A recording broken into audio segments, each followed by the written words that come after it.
Dünyanın en çok izlenen aşk filmlerinden birinin setinde bir akşam onlarca kişi hastanelik oldu ve bunu yapan kişi bugün hala bulunamadı. Titanic'in perde arkası ekranda gördüğün o büyülü hikayeden çok daha karanlık. İşte bu filmi izlerken fark etmediğin 8 sır. 1997 yapımı Titanic, James Cameron'ın gerçek bir felaketi dünyanın en büyük aşk hikayesine dönüştürdüğü filmdir.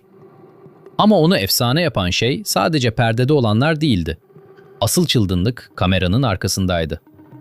Cameron gerçeğe ulaşmak için okyanusun dibine indi, kendi maaşından vazgeçti ve setini bir hayatta kalma sınavına çevirdi.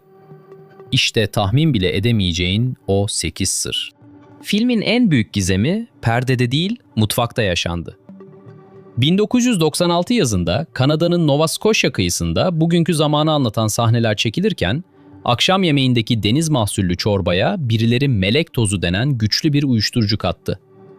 Aralarında yönetmen James Cameron'ın da olduğu 60'tan fazla kişi apar topar hastaneye kaldırıldı. Bu bir şaka değil, gerçek bir zehirlenmeydi. Ve failin kim olduğu bugün hala bilinmiyor. Kimse suçlanmadı. Küçük bir not. Leonardo DiCaprio ile Kate Winslet o gün orada değildi. Filmin en ünlü repliğini hatırlıyor musun?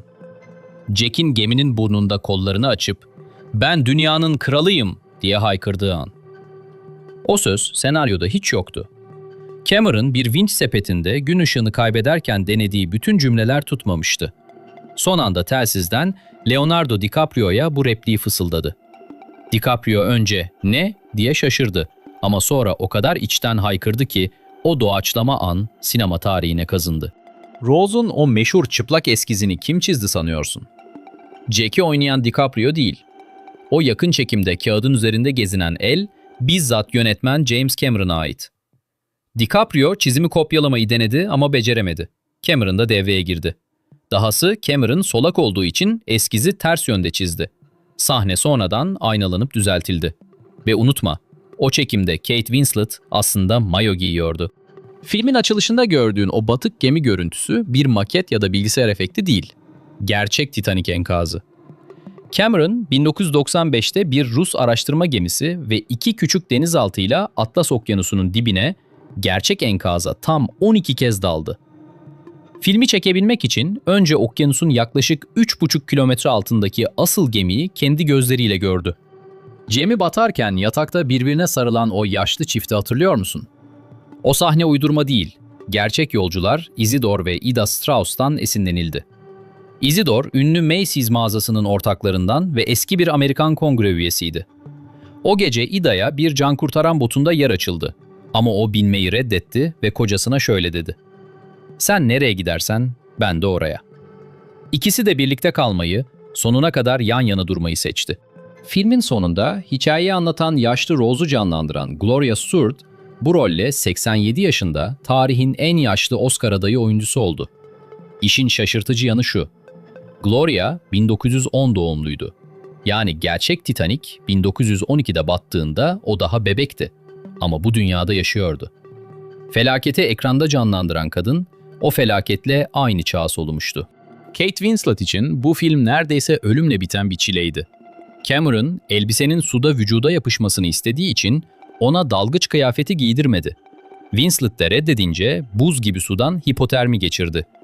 Bir sahnede paltosu su altındaki demir bir kapıya takıldı ve az kalsın boğuluyordu. Sudan çıktığında Cameron'ın tek söylediği şuydu: "Tamam, bir daha çekelim." Winslet, o 6 aylık çekimi bir işkence olarak anlatır. Titanic, çekildiği dönemin en pahalı filmiydi. Bütçesi 200 milyon doları aştı. Stüdyo bu paranın filmi batıracağına o kadar inanıyordu ki, herkes bunun tarihi bir felaket olacağını konuşuyordu. Cameron bütçeyi kurtarmak için inanılmaz bir şey yaptı.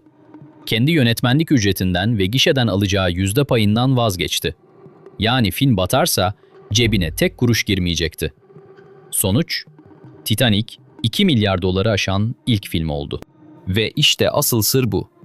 Titanic'i unutulmaz yapan şey sadece o aşk hikayesi değil, bir yönetmenin gerçeğe olan takıntısıydı. Okyanusun dibine inen, kendi parasını riske atan, oyuncularını buz gibi suda saatlerce bekleten o inat, senin ekranda hissettiğin o gerçeklik duygusunu yarattı. Bir felaketten sinema tarihinin en büyük zaferi doğdu. Bu 8 sırdan hangisi seni en çok şaşırttı? Yorumlara yaz. Gerçekten merak ediyorum. Böyle perde arkası hikayeleri seviyorsan abone ol, zile basıp tüm bildirimleri aç. Beğenmen ve kısa bir yorum bırakman bu videoyu senin gibi sinema seven çok daha fazla kişiye ulaştırır.